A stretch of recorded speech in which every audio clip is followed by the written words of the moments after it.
All right, we got a roller coaster. This is the standard roller coaster on the top of the hill. What is its height? Oh, two different hills. Okay, so let's see. It's going slower, so I think on the second hill it must be higher, right? Okay, so let's draw a little picture of this guy, right? We've got a hill and then another hill, right? And then we've got another hill here, right? So on this hill it's going 7.5, right? And it's let's imagine that there's some height equals 0 that this is above. So 2.15 meters is our height, right? And then we don't know this height here, right? But it's going, we know that it's going 4.5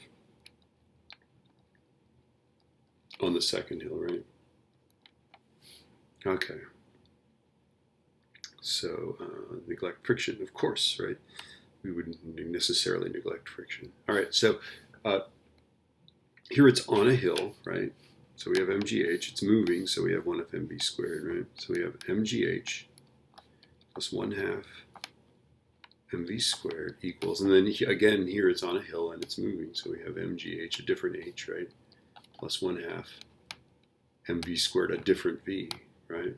So let's fill in everything we know. 784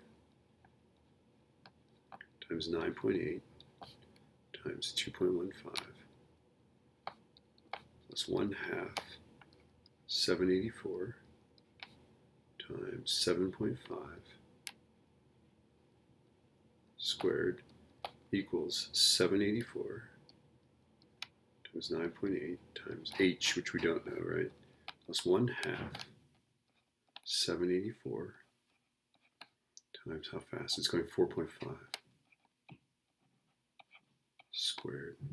Now, let me just show you a trick here, because these numbers are just going to be tremendously large, right?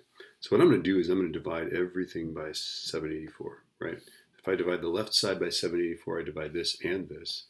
And if I divide the right side by 784, I divide it by this and this, right? So I can just cancel these out. This is good. The velocity of the roller coaster is independent of the mass of the roller coaster, which is nice because then the roller coaster works whether it's loaded or not, right? Okay, so this works. The only time it doesn't work is when you have force times distance in the mix. Okay, then you got to keep the masses in there, right? But if it's always just mgh in this, right, that's a little shortcut you can do. And I'm going to use it here so that I don't get answers that are just super giant. So 9.8 times 2.15 is 21.07. Plus, and then I'm going to go half 7.5 squared. So 0.5 times 7.5 squared. That's 28.125. And then I'm going to go, that equals 9.8 times h. Plus, and then let's figure this out, 0.5 times 4.5 squared. 10.125. And now we want to solve for h, so I'm going to add these guys. That plus that. 49.195.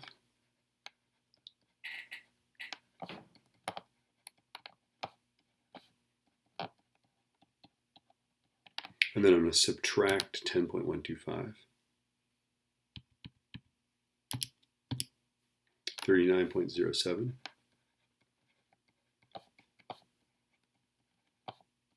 And now I can just divide both sides by 9.8, right?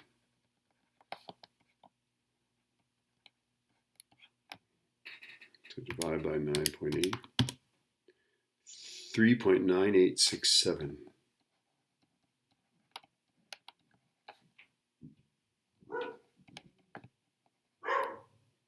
3.99 meters. Yeah, that works. All right. Now, let's just imagine that I didn't do that, right? Let's imagine that I didn't cross that out. I'll do it again, okay?